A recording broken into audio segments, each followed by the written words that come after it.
آج ہم آپ کو ایک ایسے گاؤں کی کہانی سناتے ہیں جہاں ایک سردار کی حکومت چلتی تھی اور وہ اپنے گاؤں میں ایک بہت بڑا محل بنانا چاہتا تھا۔ اس نے ایک انجینئر کو بلا کر اسے اپنے محل کے بارے میں بتاتا ہے کہ وہ مجھے اس طرح کا محل بنا کر دے۔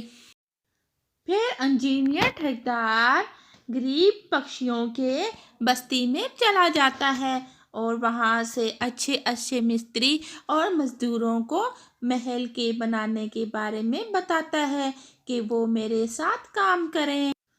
پھر ٹھیکیدار ایک اچھی سی لیول بنا لیتا ہے جس میں کالو کوا، ٹنٹنی، پنکی چڑیا اور بہت سارے پکشیوں کو اپنے ساتھ کام پر رکھ لیتا ہے۔ ارے ارے میں تم لوگوں کو بتاتا ہوں، ارے بادشاہ بہت بڑا محل بنوا رہا ہے مجھ سے اور وہ بہت اچھی بھی پیمنٹ کرے گا۔ اس طرح سارے پکشی مان جاتے ہیں اور وہ اپنے گھروں میں جا کر خوشی خوشی اپنی پتنیوں کو بتاتے ہیں کہ ہم راجا سردار کا محل بنائیں گے اور بہت خوبصورت محل بنائیں گے۔ دوسرے دن ٹھیکیدار راجا کے پاس جاتا ہے اور اس سے کہتا ہے، میں نے محل بنانے کی ساری تیاریاں کر لی ہیں، بس آپ نے مجھے وہ جگہ بتا دیں جہاں پر ہم محل بنائیں گے۔ ارے ٹھیکیدار بالکل فکر نہیں کرو، ہم نے جگہ پہلے سے ہی چن کے رکھی ہے، ہم تمہیں آج ہی اپنی جگہ کے بارے میں بتا دیں گے جہاں پر محل بنتا ہے۔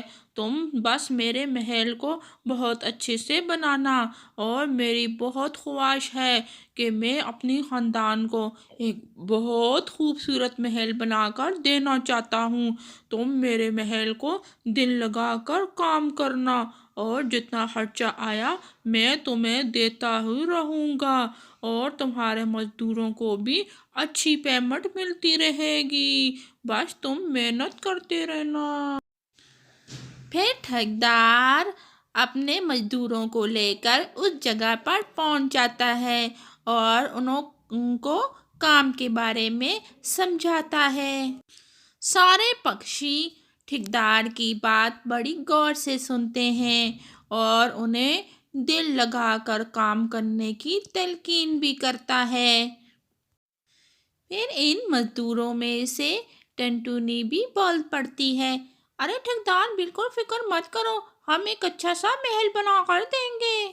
سارے مزدور پھر اپنے اپنے گھروں کو چلے جاتے ہیں اور صبح آنے کا کہہ کر مٹھو طوطا وہاں بیٹھا سوچ رہا تھا کہ یہ بادشاہ تو بہت سخت ہے، میں نے اس کی کنجوسی کے قصے تو پورے گاؤں میں پھیلے ہوئے ہیں، کیا پتہ یہ ہمیں پیمنٹ ہی نہ دے۔ پھر دوسرے دن محل کی کھدائیاں شروع ہو جاتی ہیں، مزدور اپنے کاموں میں مصروف ہو جاتے ہیں۔ ٹنٹنی اور طوطو باتیں کر رہے تھے، ارے میں نے سنا ہے، ارے یہ بادشاہ بہت ہی کنجوس ہے، کیا پتہ ہمارے کام کی پیمنٹ نہ کرے۔ ارے ایسا نہیں ہے، ارے ٹھیکیدار ہمیں سب کی پیمنٹ اور بہت اچھی پیمنٹ ادا کرنے کا کہا ہے۔ ارے راجا میں نے بہت سارا مٹیریل وہاں پر ڈلوایا ہے، ارے یہ لیں اس سامان کی پرچی اور مجھے اس سامان کی پرچی میں جتنی رقم لکھی ہے آپ مجھے اتنی رقم ادا کر دیں اور میں نے مزدوروں کو بھی دینا ہے اور سامان بھی اور ڈلوانا ہے۔ ارے ٹھیکیدار یہ لو پیسے اور میرا محل خوبصورت ہونا چاہیے اور آج کے بعد میں اپنے محل کا سامان خود ہی منگواؤں گا اور تم صرف مزدوروں کی پیمنٹ کرو گے، سارا مال میں خود منگواؤں گا، تم پتہ نہیں کیسے کیسا مال منگواؤ۔ ارے کل ایک اینٹوں کا بڑا ٹرک آنے والا ہے جو بہت ہی خوبصورت پتھر ہے جو میرے محل کی دیواروں میں لگیں گی اور دور سے ہی میرے محل کی دیواریں چمکتی لوگوں کو نظر آئیں گی۔ پھر اس قیمتی پتھروں سے لدا ہوا ٹرک آ جاتا ہے اور وہ بہت ہی بڑے شہر سے قیمتی پتھروں کا ٹرک منگوایا جاتا ہے اور پھر وہ اس محل بنانے والی جگہ پر لا کر رکھ دیتے ہیں۔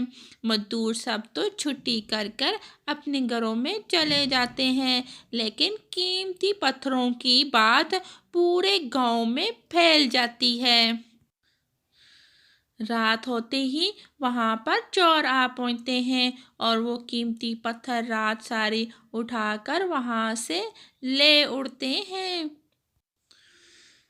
چوروں نے تو سارا پتھر اٹھا کر لے گئے تھے، لیکن ان کو کیا پتا تھا صبح ٹھیکیدار کے ساتھ کیا ہونا ہے۔ سارے مزدور ٹھیکیدار کو کہتے ہیں، ارے ابھی تک آپ نے وہ قیمتی پتھر نہیں منگوائے، ہم کام شروع کریں، ہم کیا فری ہی بیٹھے رہیں گے؟ ارے کل تو راجا کہہ رہا تھا کہ میں نے پتھر منگوا کر وہاں ڈال دیے ہیں، ارے یہاں ابھی تک کو کوئی پتھر نظر نہیں آ رہا، ایسا میں جاتا ہوں راجا کے پاس۔ راجا جی، آپ نے ابھی تک وہ قیمتی پتھر نہیں منگوایا، میرے مزدور بیٹھے ہوئے ہیں اور وہ کام کا انتظار کر رہے ہیں۔ ارے ٹھیکیدار کیا بول رہے ہو؟ ارے پتھروں والا ٹرک تو کل ہی میرے مزدور لے کر وہاں پہنچائے تھے، انہوں نے خود وہاں لا کر ڈال دیا ہے، تم ایسی کیسے کہہ سکتے ہو؟ راجا جی، مجھے جھوٹ بولنے کی کیا ضرورت ہے؟ ارے وہاں پر کوئی پتھر نہیں ہے۔ ٹھیکیدار، مجھے تو لگتا ہے تمہارے مزدور ہی چور ہیں، تم نے اپنے مزدوروں کے ساتھ مل کر میرے قیمتی پتھر اٹھوا کر لے گئے ہو، اور تم آج آ کر مجھ سے کہہ رہے ہو کہ پتھر قیمتی ابھی تک نہیں منگوائے، ارے پتھر تو کل ہی رات آ گئے تھے۔ ارے ٹھیکیدار، جہاں سے مرضی ہے لاؤ، بس میرے پتھر وہ وہاں پر موجود ہونے چاہیے۔ ٹھیکیدار تو بہت پریشان ہو جاتا ہے اور وہ جنگل میں ایک ایسی جگہ جا پہنچتا ہے۔ ارے اس تختی پر کیا لکھا ہے؟ اس پر لکھا ہوتا ہے، آگے جا کر آپ جس پیڑ سے جو کچھ مانگیں گے وہ پیڑ آپ کو ہی وہ سب کچھ دے گا۔ ٹھیکیدار نے اور کیا مانگنا تھا، اس نے وہی مانگا جو راجا نے کہا تھا کہ میرے محل کے پتھر تم نے فوراً لا کر رکھنے ہیں، جہاں سے تم مرضی لاؤ۔ وہ پھر اس پیڑ سے وہ قیمتی پتھر ہی مانگتا ہے اور فوراً کیا دیکھتا ہے، اس پیڑ پر قیمتی پتھر لگ جاتے ہیں۔ ٹھیکیدار یہ دیکھ کر بہت خوش ہو جاتا ہے، ارے واہ، یہ کیا، اس پیڑ پر تو وہی پتھر قیمتی لگ گئے ہیں، ارے اب تو میں اس پتھروں کو لے کر جاؤں گا اور راجا کا محل بناؤں گا، اور پورے شہر اور پورے گاؤں میں میری ٹھیکیداری کا جشن ہوگا کہ میں نے اتنا خوبصورت محل بنایا ہے۔ ارے مجھے اب جانا چاہیے، اپنے مزدوروں کو لے کر آنا چاہیے اور فوراً سے یہاں سے قیمتی پتھر ہم لے کر جائیں اور راجا کی محل بنانے کی تیاری کریں۔ ٹھیکیدار تو بہت خوش تھا اور وہ اپنے مزدوروں کو بلا کر وہاں لے آتا ہے اور اس کے مزدور وہ قیمتی پتھر درختوں سے اتار کر وہاں محل بنانے والی جگہ پر لے جاتے ہیں۔ لیکن اس بار راجا اپنے محل بنانے میں کوئی کنجوسی نہیں کرتا، وہ مزدوروں کو ایک اچھی رقم دیتا ہے۔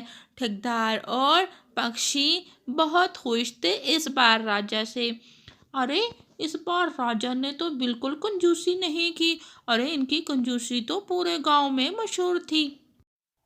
ارے تم لوگوں کو کیا پتا ہے کہ راجا کے پاس کتنا پیسہ ہے اور وہ محل بنانے میں کتنا خوش ہے، وہ تو چاہتا ہے جتنا پیسہ لگ جائے، لیکن میرا محل اتنا خوبصورت ہونا چاہیے کہ اس گاؤں میں کیا، پورے سٹی میں ایسا جیسا گھر بالکل نہیں ہونا چاہیے، میں بھی ایک ایسا گھر بناؤں گا جو پورے گاؤں اور پورے شہر میں بالکل نہیں ہوگا، اور سارے لوگ مجھے ہی پھر گھر بنانے کے ٹھیکے دیتے رہیں گے۔